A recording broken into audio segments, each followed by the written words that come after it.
जब इंसान के अंदर इंसानियत खत्म हो जाती है तब पुलिस का खौफ निकल जाता है।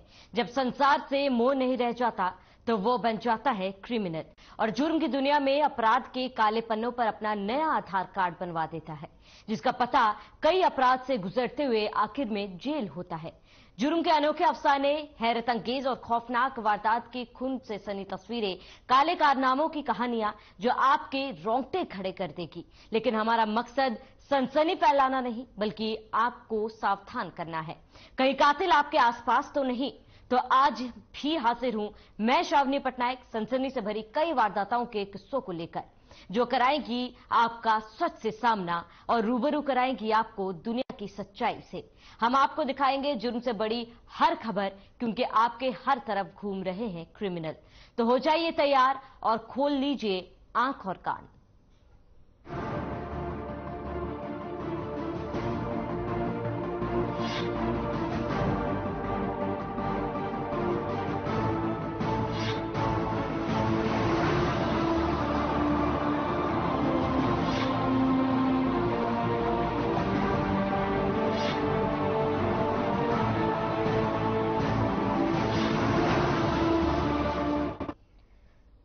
तो दिल्ली से सटे साइबर सिटी गुरुग्राम की सरस्वती एनक्लेव कॉलोनी में रात तकरीबन 10 बजे 3 बाइक सवार अज्ञात बदमाशों ने एक टैक्सी चालक की गोलियों से भूनकर मौके से फरार हो गए।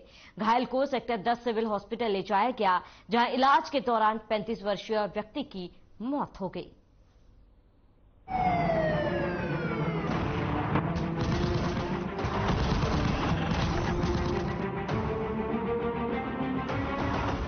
साइबर सिटी गुरुग्राम उस वक्त गोलियों की तड़तड़ाहट से गूंज उठा जब सरस्वती एनक्लेव कॉलोनी की गली में 3 बाइक सवार अज्ञात बदमाशों ने एक टैक्सी चालक पर उसके घर के सामने ही ताबड़तोड़ फायरिंग कर दी। घटना के बाद घायल को सेक्टर 10 स्थित सिविल अस्पताल में भर्ती कराया गया, जहां इलाज के दौरान उसकी मौत हो गई। वारदात की सूचना मिलते ही गुरुग्राम पुलिस मौके पर पहुंची और जांच शुरू की। 9:45 बजे के करीब आके उसने अपनी गाड़ी पार्किंग में लगाई। पार्किंग में लगाने के बाद वो गेट खोला। गेट खोलते के साथ पता नहीं कहां से 3-4 बंदे आए और आके गाड़ी को बंदूकें ऐसे चलाई जैसे कि पटाखे चलाते हैं। मुझे नहीं पता कि हम तो यही सोच रहे पटाखे। मैंने ऊपर से देखा तो वो मेरा भाई वहां बेहोश पड़ा है, वहां गोली लगते हुए बुरी तरह से घायल हो गया। तो मैं उनके पीछे भागी थी दूर तक।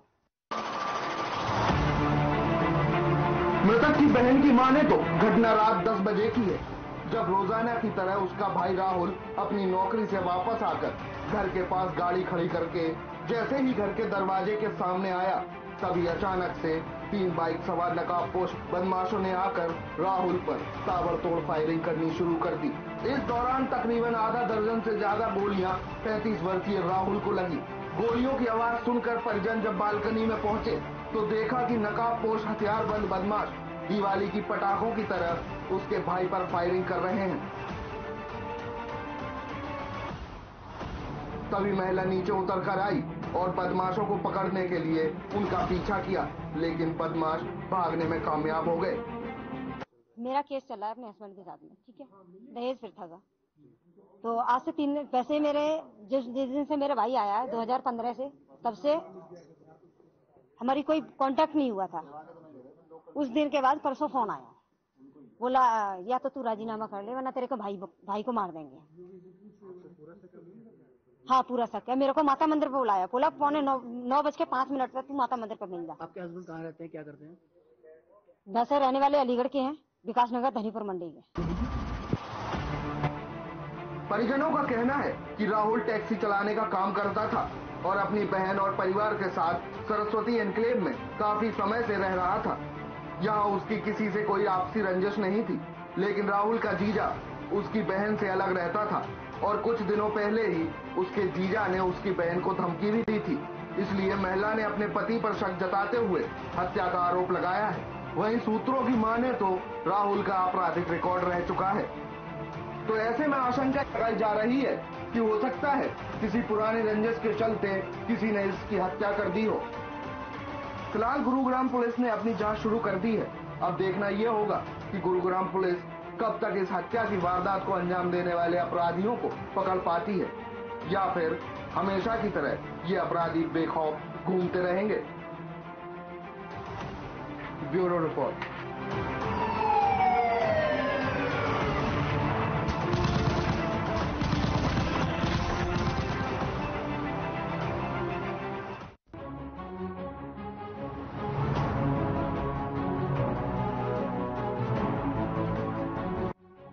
अंधाधुंध फायरिंग से दहला हरियाणा, सड़क किनारे चला खूनी खेल, नकाबपोश दरिंदों ने की वारदात, ताबड़तोड़ चली गोलियां, गई जान। झज्जर के माजरी गांव में एक प्रॉपर्टी डीलर की ताबड़तोड़ गोलियां चलाकर हत्या कर दी गई। वारदात के समय प्रॉपर्टी डीलर अपनी कार को सड़क किनारे लगाकर बैठा था। कार सवार ने गांव के स्टेडियम के पास शराब पीने के लिए अपनी गाड़ी रोकी थी। उसी दौरान एक नकाबपोश युवक आया और प्रॉपर्टी डीलर सुदेश के सिर और चेहरे पर ताबड़तोड़ गोलियां बरसानी शुरू कर दी। सुदेश को 3 गोलियां लगी, जिससे उसकी मौके पर ही मौत हो गई। वारदात को अंजाम देते ही युवक अंधेरे का फायदा उठाकर वहां से भाग निकला। घटना की सूचना मिलते ही पुलिस मौके पर पहुंची, जिसके बाद फॉरेंसिक टीम को मौके पर बुलाया गया। फॉरेंसिक टीम ने मौके से सबूत इकट्ठे किए और शव को पोस्टमार्टम के लिए भेज दिया। वहीं मामले में झज्जर जिले के एसपी वसीम अकरम से बात की गई तो उन्होंने बताया कि पुलिस कई पहलुओं को ध्यान में रखकर मामले की जांच कर रही है। सुदेश की कहीं किसी से कोई पुरानी रंजिश तो नहीं थी, इस एंगल से भी छानबीन की जा रही है।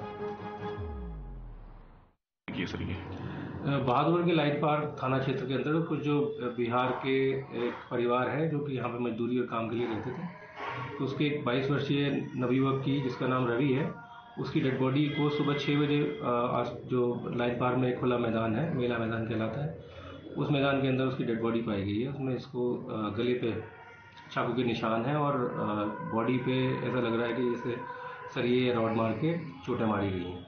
तो परिवार के जनों ने जो अभी तक प्रारंभिक तौर पर कुछ चीज़ें बताई हैं, उनका कहना है कि रात के करीब 12 बजे के समय इसके 3 साथी और रवि ये शराब पी रहे थे और रात को घर से बाहर निकले थे और इनका शक है कि उन्हीं लड़कों ने इसकी एक घटना हत्या को अंजाम दिया है। पुलिस ने इस संबंध में अभी पोस्टमार्टम की कार्रवाई के बाद जो आरोपी हैं उनको 2 आरोपी को पुलिस ने पूछताछ के लिए अभी बुलाया है और फर्दर पूछताछ करेंगे। इन्वेस्टिगेशन मुकदमा दर्ज करके की जा रही है। बहरहाल पुलिस की जांच में क्या निकलकर सामने आता है, ये तो देखने वाली बात होगी। हत्यारा कौन है और हत्या के पीछे की असली वजह क्या है, फिलहाल पुलिस के लिए ये पहेली बनी हुई है। लेकिन सोचने वाली बात यह है कि जिंदगी इतनी सस्ती हो गई है कि किसी की हत्या कर देना एकमात्र उपाय रह गया है। Bureau report.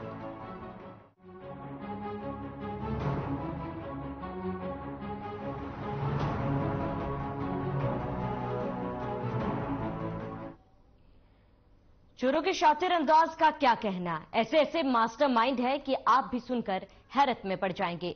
एक नहीं, 2 नहीं, बल्कि दर्जनों चोरी की वारदात को अंजाम देने वाले एक ऐसे गैंग को पुलिस ने धर दबोचा है जो अंबाला से लेकर पटियाला तक कई राज्यों में वारदातों को अंजाम दे चुके हैं।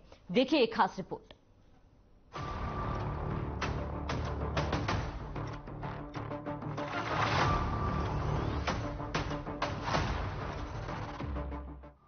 लुटेरे कितने भी शातिर क्यों ना हो, लेकिन एक ना एक दिन पुलिस के हत्थे चढ़ ही जाते हैं। ऐसा ही एक मामला अंबाला में देखने को मिला, जहां खुद को मास्टरमाइंड समझने वाले एक शातिर गैंग को पुलिस ने धर दबोचा। बता दें कि ये लुटेरे सिर्फ अंबाला में ही नहीं, बल्कि अंबाला के साथ लगते राज्य पंजाब के पटियाला में भी कई वारदातों को अंजाम दे चुके हैं। अंबाला पुलिस द्वारा एक लूटपाट के एक गैंग पकड़ा गया जो काफ़ी टाइम से इस इलाके के अंदर सक्रिय था और इस गैंग द्वारा अंबाला ज़िले के अंदर और इस हमारे पड़ोसी ज़िले पटियाला के अंदर लगभग आधा दर्जन से ज़्यादा वारदातों को अंजाम दिया गया। इसमें मुख्य तौर पे हमारे क्षेत्र के अंदर पंजोखड़ा पुलिस स्टेशन के अंदर एक 11 अक्टूबर को 2022 को एक लूट की घटना को अंजाम दिया गया था, जिसमें एक व्यक्ति के गर्दन पे चाकू रख के उससे उसका मोबाइल और उसका मोटरसाइकिल लूटा गया था। प्रदेश में लूटपाट की दर्जनों वारदातों को अंजाम देने वाले गैंग को अंबाला पुलिस ने कोर्ट में पेश कर 26 फरवरी तक रिमांड पर लिया है। ये गैंग राज्य में कई स्नैचिंग की वारदातों को अंजाम दे चुका है। पकड़े गए गिरोह के खिलाफ अंबाला के पंजोखरा थाना और अंबाला शहर के कई थानों में मामले दर्ज हैं। ज्यादातर गिरोह चोरी कर चुपचाप फरार हो जाते हैं, लेकिन ये लुटेरे ऐसे हैं कि सरेआम चाकू की नोक पर लूट की वारदात को अंजाम देते हैं। ये जो आरोपी हैं, ये घटना को अंजाम इन्हीं द्वारा दिया गया था। इसके अलावा जो इस गैंग द्वारा हमारे एरिया के अंदर 2 अन्य लूटपाट की घटनाओं का अंजाम दिया गया था, जिसमें बलदेव नगर के अंदर इन्होंने 109 नंबर FIR 20 फरवरी 2022 को जो कि दर्ज है, जिसमें एक मोबाइल को स्नैच किया गया था, वो भी इसी गैंग द्वारा किया गया था। इसके अलावा सदर अंबाला क्षेत्र के अंदर एक दारू के ठेके के ऊपर 4 दिसंबर 2021 को कैश और दारू की कुछ पेटियां लूटी गई थी, जिसमें ये गैंग संलग्नित था। इस मामले में जब SP जश्न सिंह रंधावा से बात की गई तो उन्होंने बताया कि आरोपियों के पास से लूट के 8 मोबाइल फोन और एक मोटरसाइकिल और एक चाकू बरामद हुई है। आरोपियों में से एक जिम ट्रेनर है और एक टैटू आर्टिस्ट है। तीनों आरोपी नशे के आदी है और अपनी नशे की लत को पूरी करने के लिए यह लूट की वारदातों को अंजाम देते हैं। बहरहाल तीनों आरोपियों को कोर्ट में पेशी के बाद रिमांड पर भेज दिया गया है। इसके अलावा इनके द्वारा पटियाला के अंदर मोबाइल फोन की काफी घटनाओं की इनकी संलिप्तता पाई गई है और इन्होंने हमारे को टोटल 8 मोबाइल फोन्स, 1 मोटरसाइकिल और जो मोटरसाइकिल की जो इन्होंने प्लेट्स उतार रखी थी वो हमने इनसे रिकवर की हैं। इनको कल हमने अरेस्ट करके हमने अदालत में पेश किया था और इनको हमने 26 फरवरी तक ये हमारे पास 4 दिन के पुलिस रिमांड पे हैं और आगे भी हम कोशिश करेंगे इनकी अच्छी तरह से इंटरोगेशन हो, ताकि और भी जो लूटपाट की घटनाएं इन्होंने अंजाम दे रखी हों उनका भी खुलासा किया जा सके। मामले में कोर्ट क्या फैसला लेगा ये तो आने वाला समय ही बताएगा, लेकिन सोचने वाली बात यह है कि कब तक प्रदेश में चोरी, स्नैचिंग जैसी वारदातों पर पुलिस नकेल कसेगी और कब तक ये चोर आम लोगों को नुकसान पहुंचाते रहेंगे।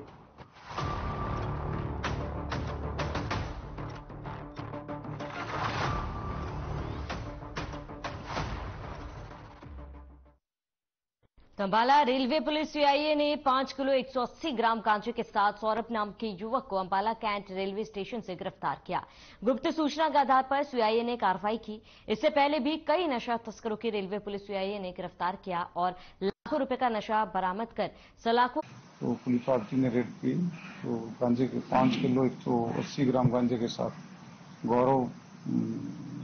सौरभ मंडल जो अकबरपुर पूर्णिया का रहने वाला है को काबू किया गया और उसने ये गांजा जो है अंबाला में देना और वहां से अपने कुछ चाचा हैं अनुज नाम के रिश्ते में दूर से चाचा हैं वो उन द्वारा भेजना ये इसका सीन किया है। जो अंबाला में गांजा सप्लाई करता है, वही सूचना के आधार पर पूर्णिया बिहार से आए युवक को पुलिस ने 5 किलो 180 ग्राम गांजे के साथ गिरफ्तार किया है। यही नहीं, CIA इंचार्ज जोगिंदर ने बताया कि वहां से वो अपने चाचा के कहने पर अंबाला में सप्लाई देता था। इससे पहले भी यह युवक कई बार अंबाला में सप्लाई दे चुका है और इससे पहले भी कई बार ये सामान लेके आना, गांजा सप्लाई करना माना है और आज उसको पुलिस न्यायालय में पेश करके पुलिस रिमांड हासिल किया जाएगा। नहीं, अभी कार्रवाई चल रही है। रिमांड लेकर उसी की निशानती पर नाम जानता है, उसकी निशानती पे उसको ले जाया जाएगा और जैसे भी जो अभी कार्रवाई होगी वो हम लाई जाएगी। वहीं जब आरोपी मीडिया से रूबरू हुआ तो उसने कबूला कि वो 3 साल से ये काम कर रहा है। यही नहीं, उसने ये भी बताया कि जहां से यह नशा लेकर आता है वहां पर नशा बड़ी आसानी से मिलता है और उसे सप्लाई करने के लिए 3500 से मिलता है सर। जी सर, खुलायाम सर मिलता है वहाँ पर सर, खुलायाम। जी सर। कितने पैसे? 3500 रुपये सर मिलता है, 3500 4000 रुपये मिलता है सर। कौन देता है? वो कहाँ है? वो बिहार में है सर अभी। अम्बाला में किसको देनी थी? अम्बाला में सर मुर्गा वाला का भी देने के लाए थे सर। लेकिन पुलिस जब जागेगी, जब उसे सूचना मिलेगी, आखिर ऐसे तस्करों पर सख्त कार्रवाई कब होगी जिससे कि दोबारा नशे की तस्करी पर लगाम लगाया जा सके।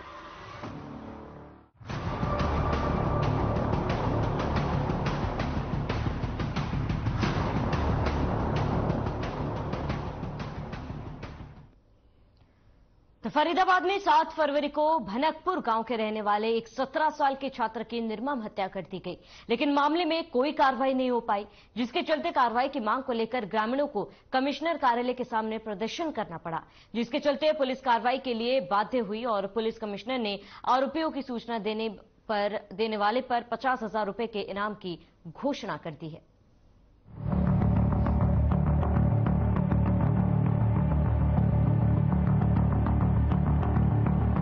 फरीदाबाद में 7 फरवरी को एक छात्र की हत्या कर दी गई। इस मर्डर मामले में पुलिस की कार्रवाई न किए जाने पर भनकपुर गांव के लोगों ने कमिश्नर कार्यालय पर जमकर बवाल काटा। मामला इतना गंभीर देख खुद पुलिस की हवा खराब हो गई।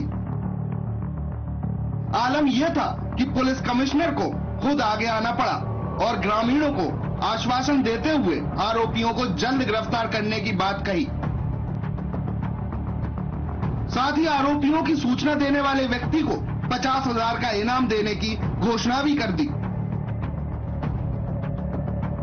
वहीं धीरे धीरे मामले ने राजनीतिक तूल भी पकड़ लिया और ग्रामीणों के साथ प्रतला के पूर्व विधायक पंडित टेकचंद भी मौके पर पहुंच गए और पुलिस व्यवस्था को लेकर सवाल उठाए और बताया कि हत्या के मामले में पुलिस ने कोई कार्रवाई नहीं की है।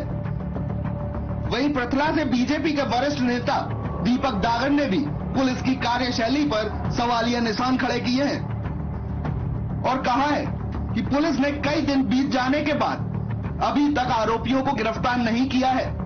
जल्द ही कार्रवाई नहीं हुई तो ग्रामीण फिर से कमिश्नर कार्यालय का घेराव करेंगे। समझ साथी, हमारे यहाँ पे ये कोई राजनीतिक मंच नहीं था।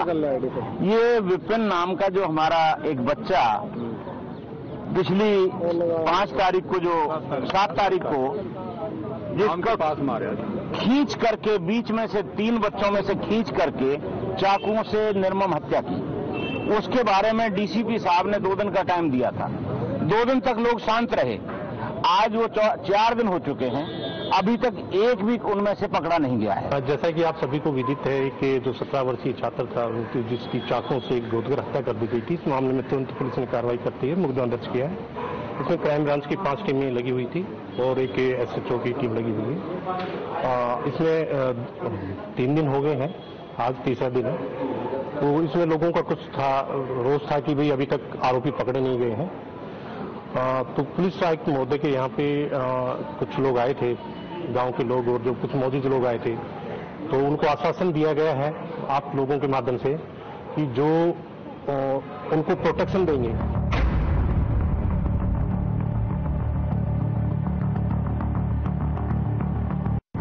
इसी सबके बीच पुलिस प्रवक्ता सुबे सिंह ने बताया कि पुलिस कमिश्नर ने क्राइम ब्रांच की टीमों की नियुक्ति की है, जिनका इंचार्ज एनआईटी एसीपी विष्णु प्रसाद को बनाया है और ये भी बताया कि जो भी व्यक्ति आरोपियों का साथ देगा उसके खिलाफ भी कार्रवाई की जाएगी। साथ में मैं इस फोरम पे ये भी अनाउंस करता हूँ कि जो इनके बारे में सूचना देगा, एक भी बंदे के बारे में सूचना देगा कि ये यहाँ पे और इसको पकड़वाने में मदद करेगा, तो पुलिस की तरफ से उसको 50,000 रुपए का इनाम दिया जाएगा। तो इस फोरम पे मैंने मीडिया के माध्यम से इसमें जितने भी लोग इन्वॉल्व हैं उनको एक को पकड़वाने में जो भी सूचना देगा या पकड़वाएगा उसको 50,000 रुपए का इनाम पुलिस की तरफ से दिया जाएगा। तो और इसमें किसी तरह की कोई कोताही नहीं बरती जाएगी। ठीक है, डीसीपी क्राइम को मैंने अभी नोडल अफसर लगा दिया है। इसका सारी हमारी क्राइम टीम का एक ही टास्क है कि जल्द से जल्द इनको पकड़ो। बहरहाल ग्रामीणों के आक्रोश को देखते हुए पुलिस प्रशासन हर संभव प्रयास में जुटा है। पुलिस कमिश्नर ने भी आरोपियों पर 50,000 का इनाम घोषित कर दिया है। अब देखने वाली बात ये होगी कि पुलिस और क्राइम ब्रांच की टीम मिलकर इस केस को कितने जल्दी सुलझाती है। ब्यूरो रिपोर्ट, हर खबर।